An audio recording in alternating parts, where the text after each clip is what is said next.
Hey everybody, welcome back to CI7. Callous himself here in the flesh, and it is round 4 action, lower bracket in this case. These games did happen yesterday, Friday. Hope everybody's having a happy Saturday. But being the hard-working family man that I am, I was unfortunately not able to catch these or the set that I'm going to narrate after this. They were both yesterday. Wasn't able to catch either one live, so going to check them out after the fact. I did not watch any of these games, so not exactly clear how all of this played out, but looking forward to seeing it with you guys. It's Kristyl and Caloom, like I said, in lower bracket action. Therefore, the loser here will be eliminated, and the winner will continue on. With it being round 4, where we're not like super deep, but like we're at least in the middle. We're getting deep. This is, if you lose here, you still finished in the top half, right? And from here on out, the more wins you get, the closer and closer you get. It really feels like you're only a few rounds away from making money. Pretty much from this round on, I would say. Certainly, if you are still alive in round 5, it feels like you have made a deep run and like you're very much in contention to make that cash money. Speaking of which, let me just get that out of the way now. Are you guys able to support the tour via donation? We certainly can use them. We're over $2,200, less than $400 away from our $2,600 target number. Donations are via PayPal donation link. They're fast, they're secure. I don't keep any of it. PayPal takes a really small chunk, and all the rest of it goes into the prize pool. So if you're able to support, please consider doing so. I'll give you credit if you want it, or you could stay anonymous, whatever you want. But it really helps, and I really appreciate it. All that out of the way, here's game 1 between Kristyl and Caloom. Krystyl's on the bottom, Caloom is on the top, Suicune lead, and T-Tar leads. Suicune leads are usually one of two extremes. CM 3 attacks or something to that effect on a very offensive team, or it is Roarcoon on a very stally team with like Claydol, Scarm, Doug kind of thing. But not really an in-between. It's one of the two extremes, and Hydro Pump is almost always an offensive Suicune. It would have Surf if it were a more slow and steady set, so I think we're looking at a really offensive squad for Kristyl, and Jolteon there didn't do much of anything. The T-Bolt did 47%, which is obviously reduced with the CM special defense boost, and then it died. Hydro Pump, one of the problems with it, along with its PP, is, of course, its accuracy. And as we see here, swing and a miss on Gar. That very well may have one-hit KO'd that as well, but didn't connect.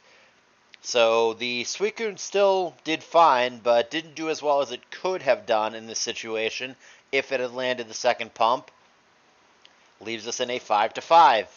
And they both seemingly have offensive squads. It looks like Caloom has a Jolt Spike stack, and it looks like Kristyl maybe a Boom Spam, which doesn't usually lead Coon, but it totally can. Yeah, could be a variation of this team that has Doll and such, usually pretty, and it has Gar as well, typically. Just Boom Spam me down to whatever the last poke is that you want to try to clean it up with, whether it's Tar or Mence or whatever it is. Meteor Mash coming down. Layer number 1 of Spikes, and it is in fact a Mixed Gross. HP Fire connecting with Scarm here, which will not ever kill it here on the next one without a crit. Gets another one off anyway, and Caloom actually, instead of layer number 2, opts to roar it out. And that's probably the finisher. I think the other two Mons, like I said, are going to be Doll and Gar, so I think it's last poke, maybe even DD Mence would be my guess if I had to. It could be mixed. Well, that's that. So Hidden Power there is not Grass, clearly HP Flying since it was resisted there. So to me that means it's a DD Mence. And it is lefties as well, so we could have ruled out CB. So DD Mence it is as far as I'm concerned. Meta comes in, eats a Rock Slide. It's at about half right now. It'll obviously threaten the tower with Mash here. But here comes a Mash Resistance. Probably the best one. Good old Swampert. One of the best pokes in the tier. The premier bulky water, if you will. Scarm comes in, and that is exactly what it wanted to come in on. Good play for Caloom. Perhaps a predictable or greedy boom there for Kristyl. But yeah, going to trade a much healthier Metagross with a low Scarm who already established its spike. So Don't know that I love it. I think obviously Psychic in hindsight, or HP Fire, or Mash, basically anything other than Boom would have been better. And there is the Doug, which makes sense. That is always, or almost always, on these Boom spammy teams. So obviously can't have both Gar and Doll, but it's going to be one or the other as the last poke for Kristyl, I would say. This one relatively quick. Half the Mons are dead. Turn 15. Mence on Mence. Intimidate could matter depending on the set. And Brick Break, not an exciting move against another Salamence to begin with. Resisted, and then obviously Intimidate makes it do even less. Back to Doug Trio. Not sure what it's trying to catch. Is that just fodder here? Eats a Brick Break, so I guess it threatens Rock Slide. Kinda. No, he goes for EQ, thinking that Swampert would switch in. And he just Brick Breaks again, but that actually could have been dangerous if the Mence had switched it up and gone for something else. And I'm totally wrong about what the pokes are in the back. I thought Gar or Doll for sure, but no, this is actually an original creation for Kristyl. It vaguely resembles teams that exist, but it is distinctively different. I've never seen this exact configuration before. I think I like it for Kristyl. Pretty cool squad, but I've never seen it like this before. Last poke star in the back. Very well might be an off star by the looks of it. The freeze obviously really relevant on Swampert here. And it never does thaw, so the freeze very well may win the game for Kristyl. It was pretty close and pretty uncertain, but Kristyl now clearly in the lead. Gengar comes in. And Regice does as well. Should be pretty safe here, other than like Fire Punch, maybe, I guess. Don't know if either of the pokes remaining for Caloom are going to fare all that well against Regice. Both T-Wave and Ice Beam are big problems. Goes straight for the beam in this case. I would have clicked T-Wave there if Kristyl has it, but not every Regice does. Sometimes they're like HP Fire instead, for example. But yeah, if it does have T-Wave and the Gengar doesn't have Fire Punch, which it seemingly does not, and it actually does have T-Wave, so a little curious. I would have T-Wave last turn, like I said, against the Mence if I were Kristyl, but here nor there. Gar being paralyzed should end this game one way or another, even if the Regice dies here, which it does, but nothing preventing the now faster Salamence and Starmie from coming in, clicking whatever attacks, and finishing off the Gar. So it's going to be game one to Kristyl here. Looks like Salamence will do the honors, and there is the HP flying. So game one for Kristyl. She dropped her round one match, barely. I think she got unlucky in that match against Kurtz. And since then, she has been on a tear. And she is yet again one game away from advancing to the next round, which would be round 5, like I said, is a fairly deep run that anybody should be proud of in this tour.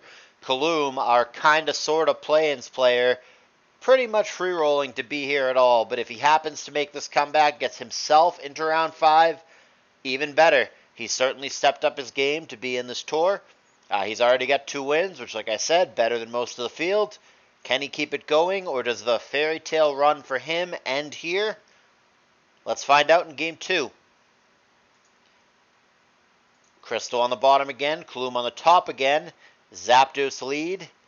Quickly becomes Zapdos on Zapdos as Skarmory gets out of the way, and nobody ever clicks T-Bolt there, even though it's so obvious. And T-Wave does turn out to be the better play. Paralyzing the other Zapdos, unless it happens to be a rest Zapdos, is very good, and so is this double for Kristyl. Oh, that's terrible. You at least, if you get your Skarmory trapped, want to be able to get Alaris Spikes down, but the critical hit there ensures that that'll never happen. And I think Kristyl is actually very, very far ahead. Even after that Fire Blast, I strongly favor Krystyl's position. Losing the Magneton is not nearly as important as losing the Skarm, and crucially, the Spike never got down, and then also you have the fact that the Zapdos is paralyzed here. Unclear how much that matters. Like I said, if it's rest Zapdos, maybe that matters a little bit less. But even then, even if it's rest Zapdos, even then I like Krystyl's position better. But yeah, now the Zapdos is in trouble with or without rest because it's being Rock Slide plus Parafished here. there's a good chance that the Zapdos didn't get to attack at all there and get that Thunderbolt off. Like I said, Paraflinch Fish. It did get T-Bolt off, and Meta doesn't have lefties, so it's interesting. It can vary up its attacks, and I think that's a very questionable explosion there. But it can mix up its attacks, and it doesn't have leftovers. So is it just a Lumberry Metagross? It could have a Pinch Berry, but that's rather uncommon, I would say. Ice Beam happens there, bounces off Bliss. That ill-advised boom for Kristyl, I think, actually caught Caloom up a good amount. And we have a rare sight here as well. We have the thick fat Snorlax rather than the immunity Snorlax. Not clear if that is intentional or not. You would think that if it doesn't give a shit about being poisoned, that it must be Restlax, right? Otherwise it's too vulnerable to toxic. Here comes T-Tar. And a good prediction for Kristyl clicking Earthquake there, despite knowing that there are multiple immunities, 3 of them in fact, as we now see with Gengar, on the other side. Leaves us in a 4-4. If it's got Rest, this would certainly be the time, unless Gar has Taunt, which it seemingly does not.